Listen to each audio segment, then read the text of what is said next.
Hello students, how are you? We are about to conclude the chapter reproduction. अभी हमारा बस एक दो lectures में conclude खत्म होने वाला है and I hope all of you have understood properly. सारा reproduction in flowers, reproduction in human being आप लोगों को सबको अच्छे से समझ में आ गया होगा. Because every Saturday very few of you and almost same students they ask the questions और बाकी सब लोग B1 के बच्चे मुझे लग रहा है कि उतना क्वेश्चन नहीं कर रहे हैं, या तो शायद उनको सब कुछ समझ में आ गया होगा. अगर ऐसा है तो बहुत अच्छी बात है. आप लोग आराम से एक एक वीडियो 2 बार 3 बारी अच्छे से उसको देख लीजिए और एक एक चीजों को क्लियर करते जाइए. राइट? उसके बाद भी अगर आपको कोई प्रॉब्लम आ रही है तो ask the queries and I will be clear it during the problem solving session. आपको जो भी कुछ प्रॉब्लम आ रही है आप लोग उसमें पूछ लीजिए. ऑल्दो जब ये असाइनमेंट में दे रही हूँ हिंदी मीडियम का, I am giving the separate assignment, उसमें मैं कोशिश कर रही हूँ कि सारे जो टर्म्स है उसको हिंदी में भी लिख दूँ. तो हिंदी में लिख के and I try that most of the terms I can include in that. तो उसको सारे टर्म्स को मैं हिंदी में लिख दे रही हूँ और उसके बाद उसका इंग्लिश वर्जन भी मैं साथ में ब्रैकेट में लिख दे रही हूँ. तो कि आपको ज्यादा से ज्यादा टर्म्स के, वैसे तो आई एडवाइज यू कि आप लोग टर्म्स जो है वो सब इंग्लिश में ही करो तो ही बेहतर है. और अगर आपको हिंदी में भी चाहिए या उसका आपको एक आइडिया होना चाहिए कि उसका हिंदी में क्या उस टर्म को बोलते हैं, तो उसको मैं असाइनमेंट जब आपको देती हूँ तब कोशिश कर रही हूँ कि बहुत ज्यादा टर्म्स उसमें मैं इंक्लूड कर सकूं और उसका इंग्लिश भी दे सकूं, तो आपको वो सारी चीजें भी क्लियर हो जाएंगी. उसके अलावा भी और कोई भी प्रॉब्लम है तो आप सैटरडे को जो सेशन होता है उसमें इंटरेक्शन सेशन, उसमें आप लोग पूछ सकते हैं. ओके और जो भी असाइनमेंट मिल रहा है वो हर एक बच्चे को करना है. From now onward I can ask randomly any roll number two show your copy. Right? तो करो बेटा प्लीज. ठीक है, अब लॉकडाउन है, थोड़े से एडवर्स कंडीशन है, but I know our children are very positive. Okay, they are very obedient. जो भी असाइनमेंट मिल रहा है, क्योंकि जब क्लासेस रहते थे तो शायद ही कोई ऐसा बच्चा था जो नहीं करता हो जो काम दिया जाता था. बट अब यहाँ है कि आप लोगों को सेल्फ रिस्पॉन्सिबिलिटी लेनी पड़ेगी, सेल्फ रिस्पॉन्सिबल होना पड़ेगा, सेल्फ डिसिप्लिन होना पड़ेगा. All the way we are not behind you कि आपने होमवर्क किया कि नहीं है और कॉपी सबमिट करिए, ये सारी चीजें नहीं है पीछे, है ना. But you are such grown up mature children, so responsible children. तो देखिए आपको सैटरडे टू सैटरडे जो भी असाइनमेंट मिल रहा है वो आप करते जाइए. बहुत इंपॉर्टेंट है because we just go through, we see कि कौन कौन से किस तरह के बोर्ड में आने वाले क्वेश्चंस हैं, कौन से इंपॉर्टेंट क्वेश्चंस है, accordingly we make the assignment. तो असाइनमेंट बहुत ही इंपॉर्टेंट है. असाइनमेंट सभी लोग B1 as well as B2 will do the assignment properly. किसी भी क्वेश्चन को आपको लगता है कि समझ नहीं आ रहा है वो प्लीज आप लोग सैटरडे को बताइए, तो हम लोग यहाँ पर वो डिस्कस कर लेंगे. भले ही एक बच्चा पूछता है मैं उसको वहीं पे एक आध बार आंसर कर देती हूँ, लेकिन फिर भी हम लोग उसको यहाँ पर प्रॉब्लम सॉल्विंग सेशन में डिस्कस करते हैं so that everybody can understand what ever the problem a single girl faces. Okay, तो ये अच्छा है अगर आप एक भी बच्चा पूछते हो तो उससे सारे बच्चों का फायदा हो जाता है, इज़न्ट इट? तो आप लोग पूछिए. B1 के बच्चे भी आप लोग पूछिए कि क्या प्रॉब्लम है. उससे हो सकता है कि और भी ज्यादा आने वाले जो वीडियोस है, आने वाले जो लेक्चर, उसमें हम और अच्छे से इम्प्रूव कर सके, है ना. जब तक आपकी प्रॉब्लम्स कुछ नहीं समझ में आएंगी, और अगर नई प्रॉब्लम है समझ में आ रहा है तो इससे अच्छी तो कुछ बात हो ही नहीं सकती. पर कहीं ना कहीं कुछ ना कुछ तो क्वेरीज, कुछ ना कुछ प्रॉब्लम होती है. तो अगर आप लोग पूछेंगे तो वो बहुत अच्छा रहेगा. ठीक है. कल जो प्रॉब्लम थी बच्चे को, one girl was asking that one question was there whether there is a relationship between the ovule present in the ovary and seeds present in the fruit. So yes, definitely there is a direct relationship between the number of ovule present in the ovary and number of seed present in the fruit. क्योंकि इसे हमें we have to explain it in context with the reproduction.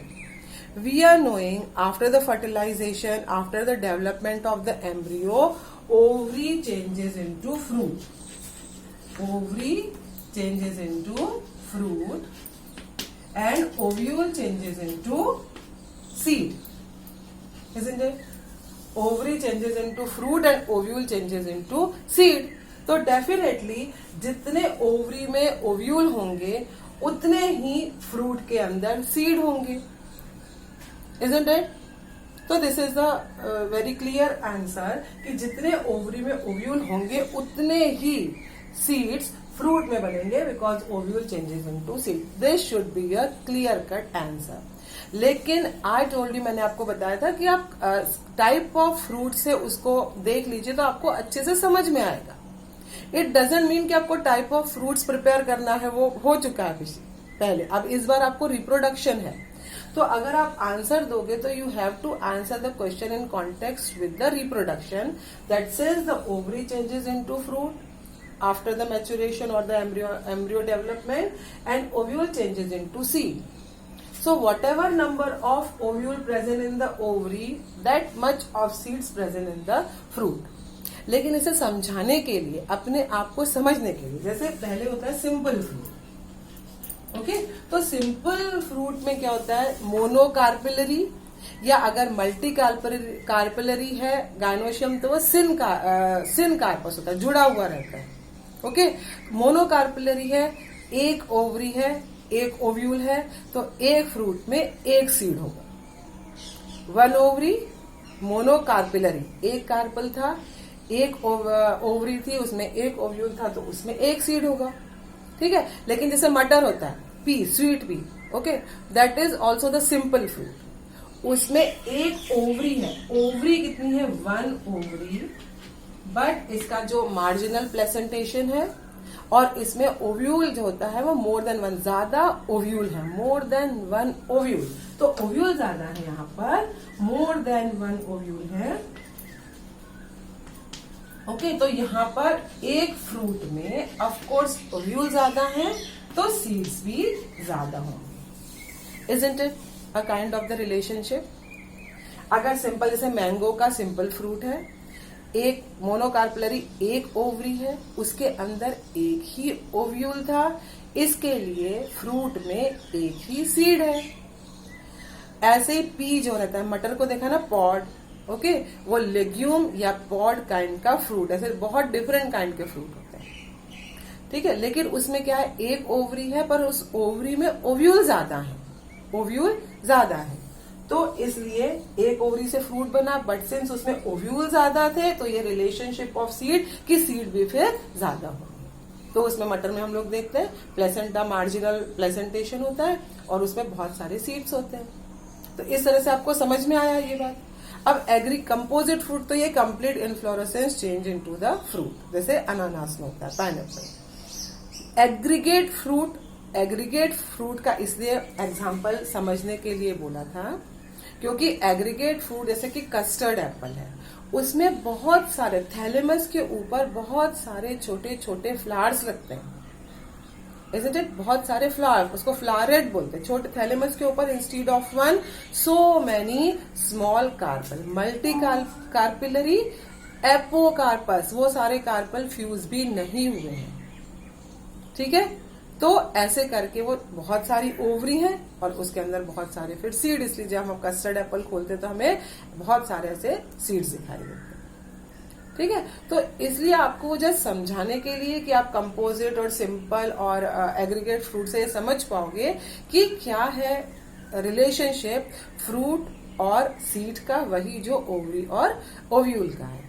लेकिन अगर आपको इसका question आता है, जो कि आपने दिखाया था वो क्वेश्चन, उसका डायरेक्ट आंसर है कि yes there is a relationship, because during the embryonic development ovary changes into fruit and ovule changes into seed, क्योंकि आपको रिप्रोडक्शन के कॉन्टेक्स्ट में यही बताया, ठीक है? तो आपको समझ में आ गया ये। दूसरा क्वेश्चन था कल कि मोनोस्पोरिक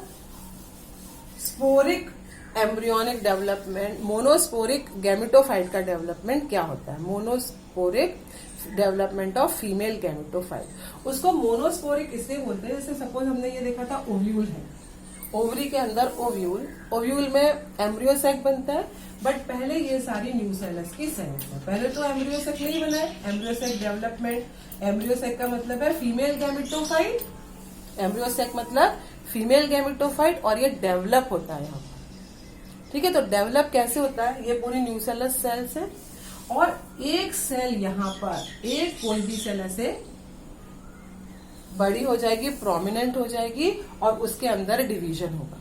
पहला डिवीजन हमने बताया था कि ये 4 सेल्स बन जाती हैं, लीनियर टेट्राड जिसको बोल रहे थे। पर इस लीनियर टेट्राड में से ये 3 सेल जो है, एक लीनियर टेट्राड में ऐसे अगर 4 सेल्स बनी है तो 3 सेल्स गेट डीजेनरेटेड